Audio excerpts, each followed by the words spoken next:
higanting lumpiang Shanghai naman nga ni ho ang alutuin namin ngayon din sa bukid mga kamangyan. Dahil ngayon ho ay birthday na nung mapapangasawa ko ay for the go.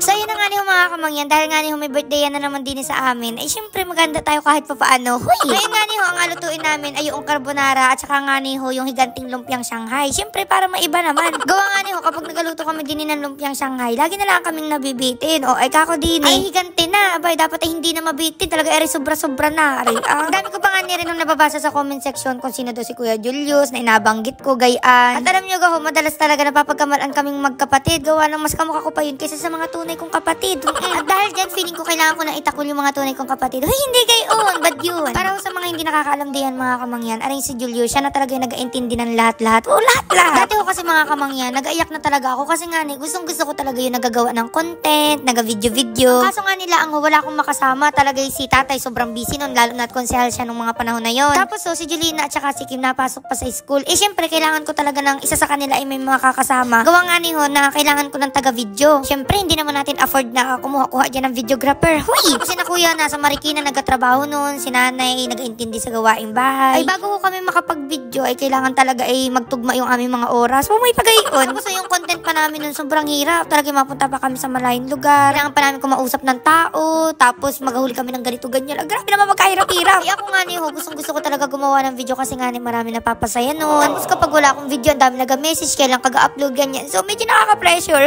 Hanggang sa parang sinadjust nga ni Kuya Bunjing na magtulungan na lang daw kami ni Kuya Julius nyo. Eh, syempre, never ko naman yun na in-imagine na makakasama siya sa vlog, gayaan. Kasi nga ni may kanya-kanya kaming career. Kala wala talaga. Ay, ayun na nga ni parang naging chika-chika na ari. Basta yun na nga ni natulungan na niya kami sa pagbablog. Siya na yung naga-video-video, ganyan, hanggang sa nag-suggest na din siya ng alutuin. Tapos minsan kapag hindi ako makapamalengke, siya na yung napunta. Hanggang sa inaayos na niya yung schedule ko, siya na rin yung nakausap sa mga brands, siya yung na-attend sa mga meeting. So talagang napadali yung aking life ng bonggang-bongga, kaya sa mga nagasabi dyan na pachil-chila ang si Julius. Ay nako, siya yung pinaka-busy sa aming lahat. Ay talagang makukurot ko kayo. Bale, matagal na namin siyang katulong din sa pagbablog mga kamangyan. Parang nung last year pa. Pero hindi namin siya napapakita sa video, gawa nga ni na siya nga ni yung naga-video-video, ganyan. Ay ngayon haling-hina na lang si Kim, si Julina, at saka yan si Julius. Kaya kung ngayon napapansin nyo na napapatalas talaga yung pag-upload namin ng video, yun ay dahil nagatulungan na kaming lahat din ay for the go. So ayun, grabe, napakahaba ng chika.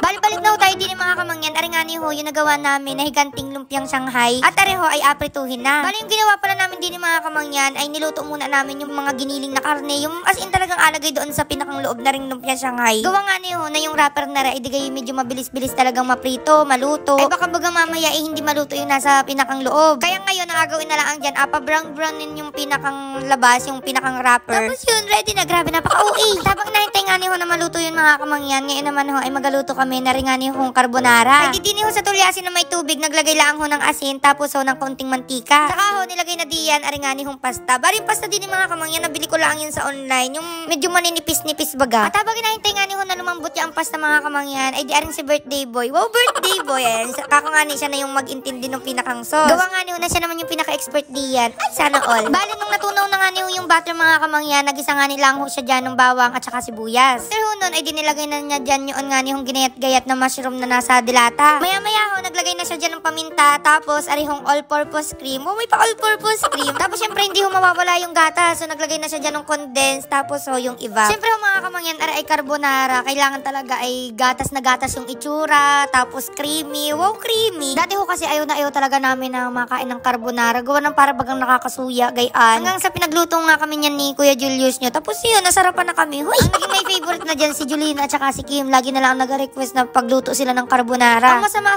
nun, request ng request, ay hindi naman nagabigay ng pambili. Aroy, masarap din nga niyo pala yung may bacon sa carbonara mga kamangyan. Kaya nga niyo nung magayat-gayat na nung square-square na maliliit, ay di ayan at prinito ko na. Ay for the go. Ay baka nagataka kayo mga kamangyan kung bakit arila ang yung handa niya. Kasi nga niyo kami mamaya ay mapunta din ng dagat. So doon mag-order-order na lang kami ng mga panghanda. At doon na rin kami mag-celebrate kasama ang buong pamilya. Huy! Kinuha na nga niyo ni Julina yung bacon dyan mga kamangyan nung maprito na. Tapos ariho pala yung pinakang sauce. Ayan, okay na din huyaan. Grabe, sobrang creamy naman yan. Parang Bear Brand. Tara, Bear Brand. Grabe, sabay-sabay na matapos. Ayan, okay na din yung pasta. Ay maganda ho pala mga kamangyan kapag karning medyo madami-daming alutuin, ay madami-dami ding lutuan. Para sabay-sabay matatapos.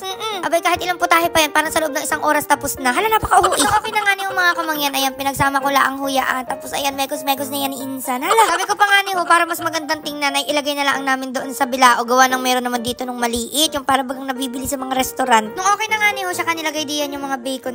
O, diga, kala mo naman talaga. O, bilhin nyo na to. 1 tong isang bilao. So, pa nga niyo ako diyan kay Ate Tintin. At talaga namang may pa-design pa din. At nilagyan pa ng madre kakao na dahon. O, tingnan nyo, muntik pa masunog. Hala, parang may black na diyan Ay, medyo napalakas-lakas nga niya yata yung apoy diyan mga kamangyan. Kaya hindi namin namalayan na medyo nasusunog na pala yun sa may gitna. Pero okay lang naman yan mga kamangyan. Gawa ng ilang patong din niya ang wrapper. So, yung nasunog na part, pwede yung tuklap-tuklapin ng very light. Hoy, sa sobrang laki at bigat nga ni na rin mga kamangyan, ay kailangan ho talaga nilang magtulong-tulong diyan. Parang kulang pa. Parang kailangan pa ng buong barangay. Hoy, napaka-uwi. Kailangan ho talaga mag-ingat kasi nga ni baka biglang mabutas, malaglag yung mga laman-laman diyan. Abay, sayang din naman. Bala rin na nga yung finished product mga kamangyan at parang mas malaki at mas mabigat para sa akin. Kaya nga niyo, ay buti na lang at nagawaan din namin ng paraan yun nga niyo may sunog-sunog kanina. Ayan, tinuklap-tuklap lang namin. O, di kayo pwede na rin. Tapos naglagay na nga nila ako diyan ng 25 na number dahil nga niyo 25 years old na siya. So, alam mo na kapag ganyan, pwede ka na talaga mag-asawa. Talaga nasa tamang edad ka na. Yes, I do. O, sa mga nagasabi diyan, parinig daw ako ng parinig na asawa gayan ay wala daw namang boyfriend. Aba, ngayon niyo ako kalabanin. Ay, talaga naman makikipagsuntungan na wala sa oras. Alam, bakit naman napakatapa? Ay, after ho niyan mga kamangyan, ayan, syempre kinuha na dyan yung lobo, tapos kinanta-kantahan lang namin siya dyan ng happy birthday. Syempre, happy birthday yung akantahin dahil nga net birthday. Grabe, di nagtitink ng right. At kapag ganun yung mga kamangyan ako, ay alam nyo na ho, kumuha na ho kayo ng baho diyan at kami ho, ay sabayan nyo ng kumain din ay for the go. Ay, hinati ko na nga niyo ho, aring higanting lumpian siya mga kamangyan at grabe talaga, awas talaga, sobrang busog na busog din Sabi ko nga niyo, hindi ko alam kung mauubos namin, aray, pwede ng pang-ulam, pang-merienda. Isang lumpiang Shanghai, pero pang isang buong barangay.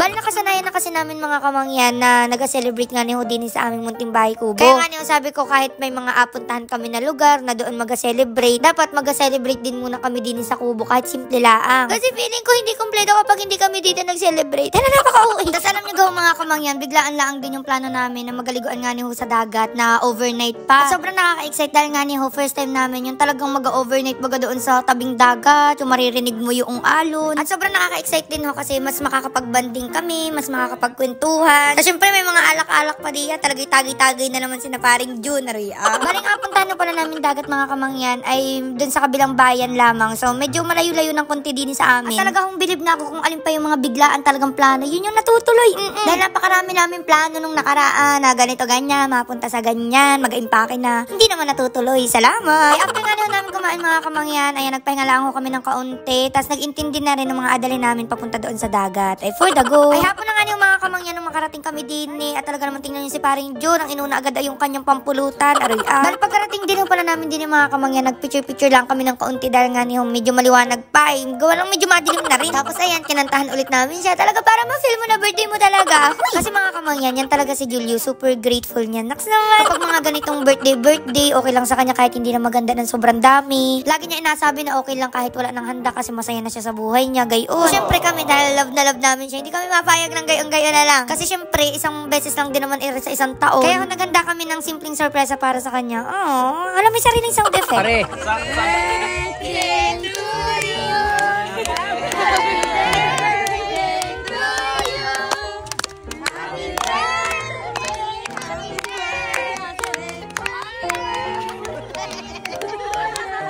Bali, lagi niya kasi ako nabigyan ng bulaklak mga kamangyan. Talagang bonggang bulaklak man yan. O kaya ay pitas-pitas man lang diyan sa paligid. Talagang sobrang kilig na agad ako gayon. And ngayong birthday niya, kako nga niabigyan ko siya ng bouquet. Kasi nga niyo, madalang talaga sa lalaki yung nakakatanggap ng bulaklak.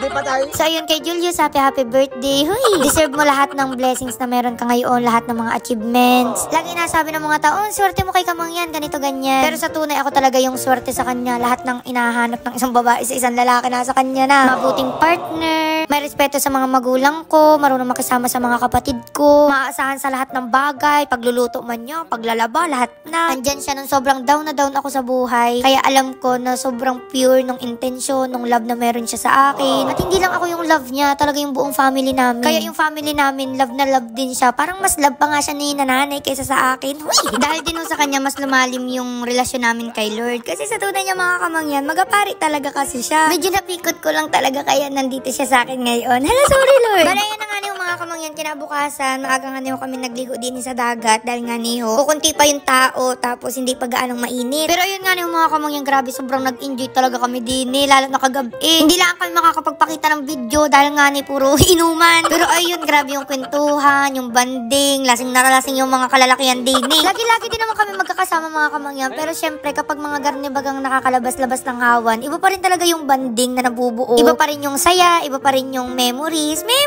Bali, naglaro na rin pala sila ng volleyball din eh. Tapos arin naman bata, umiyak na lang umiyak. Tapos arin si Kim, hindi ko maintindihan pero nangangawil diyan. Tapos nandun lang sa may tabi. Ay, baka nga may mahuli kang isda diyan. Tawa-tawa nga niyo kami din kay Julius mga kamangyan at tingnan nyo naman talaga hindi na mabitawan yung bouquet. At akala mo babae talaga namang may manliligaw. Aray ah. So yun na mga kamangyan, mamimili pa rin ako ng bibigyan ng gift. Basta i-follow nyo lang ang ating page at i-share ang video. Ano? O siya, hanggang dito na lang ang ating video. Talaga parang gusto ko nang bawiin na rin bouquet dini. Bye-bye, love you. Uy!